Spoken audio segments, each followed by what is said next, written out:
Anak-anak, tolong disimak gambar berikut ini. Nah, coba kalian pikirkan kira-kira gambar tersebut bermakna apa ya dengan materi kita hari ini. Coba silakan diamati. Pada gambar yang pertama, itu adalah gambar yang menunjukkan anak belajar. Nah, di situ ada 3 anak yang sedang belajar, sedang berdiskusi bersama. Kemudian gambar yang kedua itu menunjukkan adalah adanya gambar percakapan anak melalui telepon. Kemudian gambar yang ketiga itu ada siswa-siswi yang berangkat sekolah kemudian bersalaman dengan ibu guru. Selanjutnya, nah di situ ada remaja yang sedang melihat laptop. Kira-kira mereka beraktivitas apa ya? Mereka bisa main Facebook, kemudian mereka bisa chatting melalui WA web dan lain sebagainya. Kemudian gambar yang kelima itu ada seorang wanita bermain HP. Nah, itu merupakan gambaran yang dilakukan oleh wanita tersebut. Yang terakhir itu adalah gambar bapak-bapak melakukan kerja bakti. Nah, kira-kira dari beberapa gambar tersebut, apakah ada hubungan ya dengan materi kita hari ini? Nah, tentu saja ada hubungannya dengan materi kita pada hari ini. Silahkan disimak dan diperhatikan. Nah, gambar-gambar tersebut merupakan bentuk dari interaksi sosial. Kira-kira apa ya interaksi sosial itu? Pasti kalian pernah mendengar kata-kata interaksi sosial. Nah, jika kalian sudah pernah mendengar, pasti kalian sudah mengetahui apa sih pengertian interaksi sosial. Jika kalian belum mengetahui, silahkan perhatikan. Interaksi sosial merupakan hubungan sosial yang dinamis, bersifat timbal balik antar individu, antar kelompok, dan antar individu dengan kelompok. Nah, interaksi sosial dapat juga terjadi hanya dengan sekedar bertemu atau bertatap muka tanpa ada proses berkomunikasi yang lama. Dengan bertemu, biasanya akan terjadi perubahan pada perasaan kedua orang yang bertemu secara tidak langsung. Nah, sebagai akibat dari adanya kekhasan masing-masing orang yang saling bertemu, misalnya wangi parfum, kemudian warna baju kesukaan, dan cara berjalan. Nah, di sini interaksi sosial itu menyebabkan adanya proses sosial dalam masyarakat. Dengan adanya proses sosial dalam masyarakat, maka apa yang akan muncul? Yaitu perubahan dan perkembangan dalam masyarakat. Karena di sini interaksi sosial itu pasti dampaknya akan membawa perubahan. Selanjutnya, syarat-syarat terjadinya interaksi sosial. Di sini ada 2, yaitu ada kontak sosial dan ada komunikasi. Kontak sosial dan komunikasi ini memang hampir sama, akan tetapi ada perbedaan. Yang pertama, kontak sosial. Kontak sosial merupakan hubungan masing-masing pihak, tidak hanya secara langsung bersentuhan secara fisik, akan tetapi juga bisa dilakukan secara non-fisik. Contohnya, kontak sosial yang dilakukan melalui telepon, surat menyurat, dan SMS. Itu merupakan kontak sosial non-fisik. Kalau fisik itu artinya yang bisa disentuh atau bertatap muka, bertemu langsung dengan orangnya, itu namanya kontak sosial secara fisik atau secara langsung. Akan tetapi kalau kontak sosial secara non-fisik itu tidak langsung berhadapan dengan orangnya. Misalnya melakukan kontak sosial melalui telepon, surat menyurat, SMS, chat WA, dan lain sebagainya. Nah, di sini kontak sosial dapat berlangsung dalam 3 bentuk, yaitu kontak sosial antar orang perorangan, kemudian kontak sosial antar orang perorangan dengan kelompok, kemudian yang terakhir ada kontak sosial antar kelompok dengan kelompok. Nah, ini gambar pertama ini merupakan kontak sosial antar orang perorangan. Di sini antara individu satu dengan individu yang satunya saling berjabat tangan. Ini merupakan kontak sosial antar orang perorangan. Kemudian gambar yang kedua yang ini.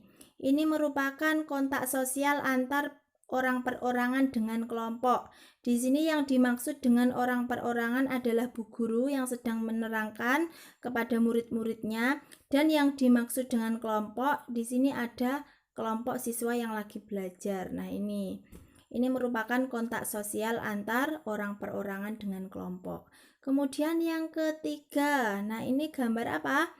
Ini merupakan gambar pertandingan sepak bola. Nah, ini merupakan kontak sosial antar kelompok dengan kelompok. Misalnya negara Indonesia tanding dengan negara Malaysia. Itu merupakan kontak sosial kelompok dengan kelompok. Kemudian selanjutnya ada komunikasi. Nah, apa itu komunikasi? Komunikasi merupakan suatu proses penyampaian pesan atau informasi secara lisan maupun tulisan. Jadi yang dimaksud secara lisan itu adalah yang diucapkan. Kalau tulisan itu kata-katanya yang ditulis. Contohnya, misalnya kalian melakukan komunikasi dengan cara SMS, kemudian kirim email, kemudian ngetik di WA. Itu namanya kalian melakukan komunikasi dengan bentuk tulisan.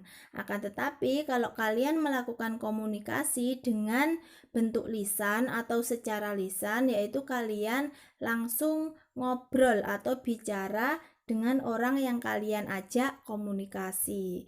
Bisa melalui telepon, kemudian kalian rekaman, voice note, kemudian bicara berhadapan, itu merupakan komunikasi secara lisan. Nah, kontak sosial berdasarkan tingkat hubungannya. Ini yang tadi. Jadi kontak sosial berdasarkan tingkat hubungannya itu ada dua, yaitu kontak primer dan kontak sekunder. Kira-kira apa kontak primer itu? Kontak primer merupakan hubungan yang terjadi bila seseorang secara langsung atau melalui tatap muka. Nah, misalnya orang tersebut berjabat tangan, kemudian tersenyum, bercakap-cakap, dan lain sebagainya. Itu namanya secara primer. Kalau secara sekunder itu tidak berhubungan secara langsung, akan tetapi melalui perantara. Melalui perantara itu contohnya bagaimana ya? Contohnya misalnya melalui telepon, kemudian melalui SMS, kemudian melalui WA atau media sosial lainnya. Itu namanya melalui perantara. Berarti kontak yang dilakukan itu secara sekunder. Kemudian kontak secara sekunder itu juga dibagi menjadi dua, yaitu kontak sekunder langsung dan kontak sekunder tidak langsung. Nah, yang pertama kontak sekunder langsung, yaitu kontak yang terjadi antara masing-masing pihak melalui alat tertentu, misalnya telepon, internet, surat, SMS, dan lain sebagainya. Kalau kontak sekunder tidak langsung, nah tidak langsung ini artinya memerlukan pihak ketiga. Misalnya si A minta tolong kepada si B untuk dikenalkan pada si C. Jadi untuk si A kenal pada si C itu tidak langsung, akan tetapi melalui si B. Nah, ini merupakan kontak sekunder. Jadi butuh orang ketiga. Contoh lagi. Nah, misalnya kalian mau meminjam buku kepada temanmu, kepada si B. Akan tetapi kamu tidak berani untuk mengungkapkannya. Kamu kemudian minta tolong kepada si C untuk untuk menginformasikan kepada si B bahwasanya kamu akan meminjam buku. Nah, itu namanya kontak sekunder tidak langsung. Selanjutnya, ciri-ciri interaksi sosial. Yang pertama, jumlah pelaku lebih dari satu orang. Nah, di sini dikatakan orang tersebut melakukan interaksi sosial apabila pelakunya lebih dari satu orang. Karena kalau pelakunya hanya satu orang, itu tidak dinamakan interaksi sosial, karena interaksi sosial itu adalah hubungan timbal balik antara individu dengan individu, antara individu dengan kelompok, dan antara kelompok dengan kelompok. Jadi, jika kalian melakukan interaksi hanya kalian sendiri, artinya tidak bersama orang lain, berarti itu namanya bukan interaksi sosial. Kemudian yang kedua, terjalin komunikasi antar pelaku. Nah, di sini dikatakan sebagai interaksi sosial jika antar pelakunya melakukan komunikasi dengan cara tertentu. Komunikasi dilakukan untuk saling bertukar informasi antar pelaku. Nah, di sini komunikasi tersebut dapat menggunakan simbol-simbol tertentu dengan isyarat-isyarat tertentu. Jadi kalian melakukan interaksi sosial itu harus terjalin komunikasi. Jadi harus ada pesan yang kalian informasikan kepada teman ataupun siapapun yang kalian ajak interaksi. Itu harus ada pesan yang kalian sampaikan. Kemudian yang ketiga, terjadi pada dimensi waktu tertentu. Nah, ini berarti kapan kira-kira kalian melakukan interaksi sosial tersebut? Bisa dikategorikan pada masa lampau atau masa kini atau masa yang akan datang. Kemudian memiliki tujuan tertentu. Nah, suatu interaksi sosial juga harus memiliki maksud dan tujuan tertentu. Adanya tujuan interaksi sosial ini harus terpenuhi, terlepas dari sama atau tidaknya tujuan-tujuan yang dilakukan oleh pelaku interaksi, karena tujuan tiap pelaku dalam interaksi pasti berbeda-beda. Nah, jadi di sini tujuan interaksi sosial ini bisa untuk menanyakan kabar, kemudian mencari informasi dan lain sebagainya. Intinya, di sini ketika kalian melakukan interaksi sosial, kalian harus memiliki tujuan tertentu. Contohnya, kalian memanggil teman kalian, misalnya, pasti kalian juga membutuhkan sesuatu, entah itu mau meminjam buku, entah itu mau mengajak beli jajan di kantin dan lain sebagainya. Itu merupakan tujuan. Yang terakhir, terdapat reaksi yang ditimbulkan. Nah, ini gimana maksudnya? Interaksi sosial akan menimbulkan suatu reaksi dari pihak lain dalam sebuah kontak sosial. Misalnya, jika seorang mengajak bicara orang lain, maka orang lain tersebut pasti akan menanggapi. Nah, ini merupakan reaksi. Kemudian, apakah interaksi sosial itu hanya berbentuk bicara saja? Nah, jawabannya tidak. Karena apa? Interaksi sosial itu tidak hanya berbentuk bicara saja. Tindakan juga termasuk bentuk dari interaksi sosial. Contohnya apa? Misalnya, kalian bersalaman dengan Bapak Ibu Guru. Kemudian Bapak Ibu Guru menanggapi. Nah, itu namanya juga bentuk interaksi sosial. Contoh lain, ketika kalian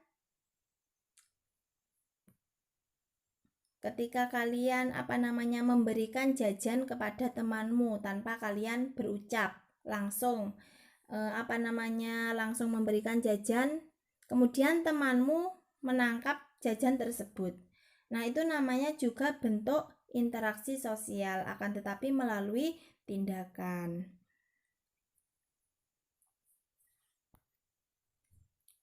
Nah, ini ada faktor yang mempengaruhi interaksi sosial.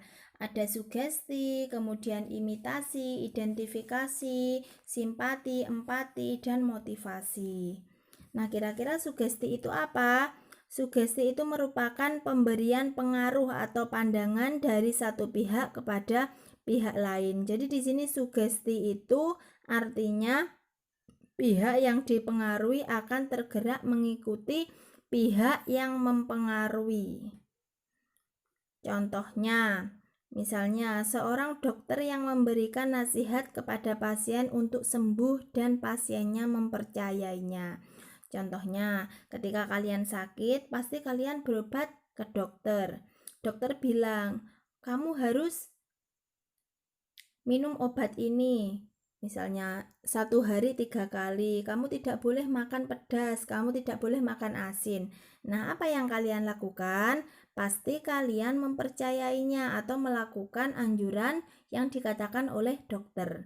Nah, berarti tindakan yang kalian lakukan itu merupakan tindakan yang tersugesti dari dokter tersebut. Itu namanya sugesti. Yang kedua, imitasi. Apa itu imitasi? Imitasi merupakan meniru sikap, kemudian meniru tindakan, meniru tingkah laku, atau penampilan fisik seseorang secara berlebihan. Contohnya apa? Seorang remaja yang meniru cara berpakaian idolanya. Misalnya kalian lagi mengidolakan artis-artis Korea. Apa yang kalian lakukan? Kalian akan meniru cara berpakaian artis Korea. Kemudian kalian menirukan gaya rambutnya orang Korea itu seperti apa. Itu merupakan contoh peniruan atau contoh imitasi. Nah, berarti sikap yang kalian lakukan atau tindakan yang kalian lakukan menyerupai orang Korea tersebut merupakan tindakan imitasi atau tindakan peniruan. Nah, ini contoh dari imitasi. Selanjutnya, identifikasi. Nah, apa identifikasi itu? Identifikasi adalah kecenderungan dalam diri seseorang untuk menjadi sama dengan orang lain.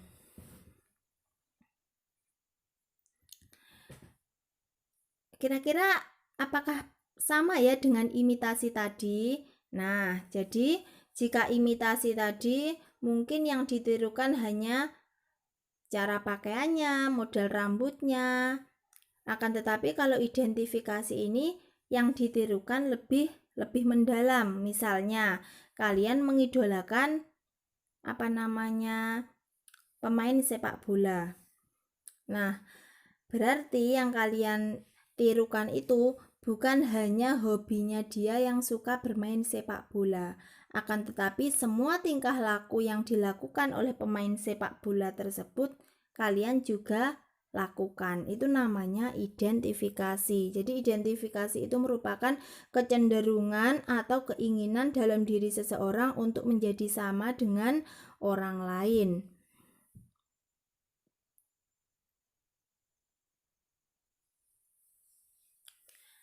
Kalau imitasi tadi kan sikap seseorang untuk mencontoh orang lain. Mencontoh itu menirukan, tidak harus sama persis. Akan tetapi kalau identifikasi ini seolah-olah dia pengen seperti idolanya, melakukan apa yang dilakukan oleh idolanya. Nah, ini contoh dari identifikasi. Kemudian ada simpati. Apa itu simpati? Simpati merupakan suatu proses seseorang merasa tertarik dengan orang lain. Nah, rasa tertarik ini didasari atau didorong oleh keinginan-keinginan untuk memahami pihak lain, memahami perasaannya ataupun bekerja sama dengannya. Kira-kira apa contoh dari sikap simpati? Nah, contoh dari sikap simpati misalnya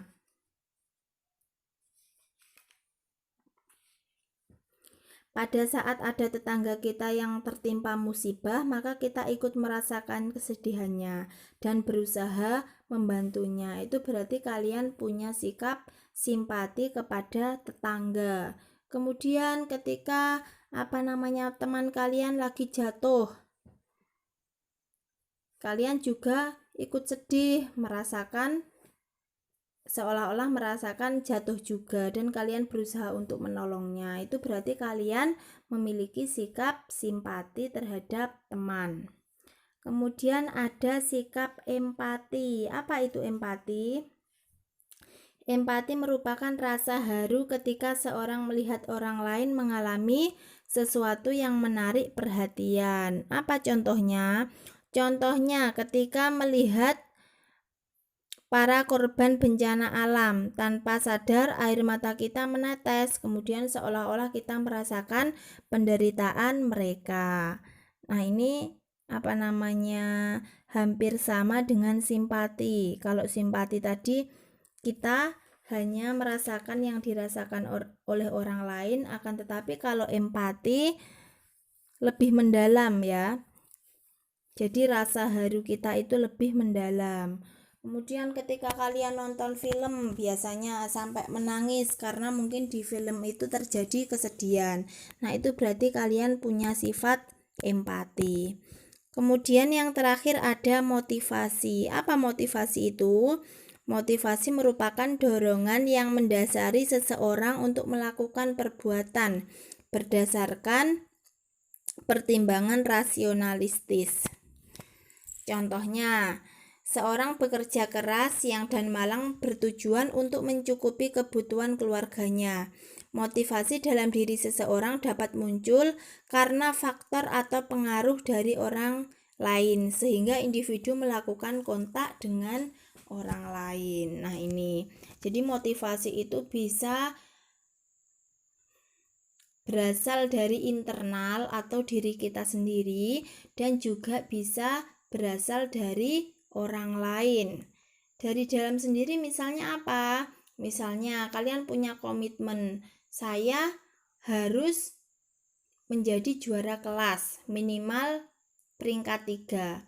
Nah, ketika kalian sudah memiliki komitmen tersebut, apa yang kalian lakukan? Pasti kalian akan belajar sungguh-sungguh. Nah, itu merupakan motivasi yang timbul dari diri kalian sendiri, yaitu motivasi internal.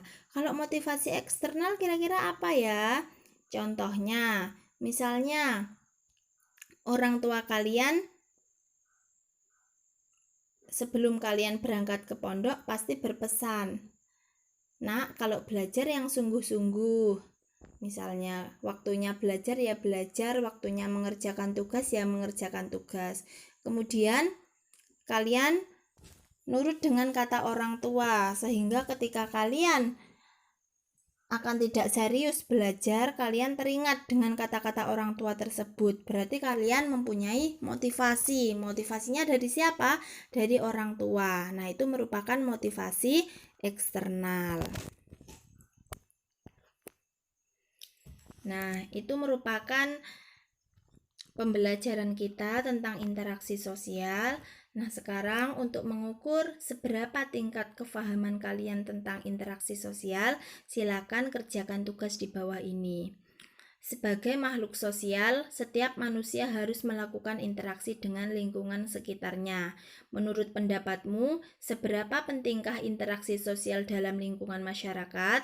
Analisislah seberapa pentingkah interaksi sosial dalam lingkungan masyarakat dan tuliskan pendapatmu. Silahkan dikerjakan sebaik mungkin dan selamat mengerjakan.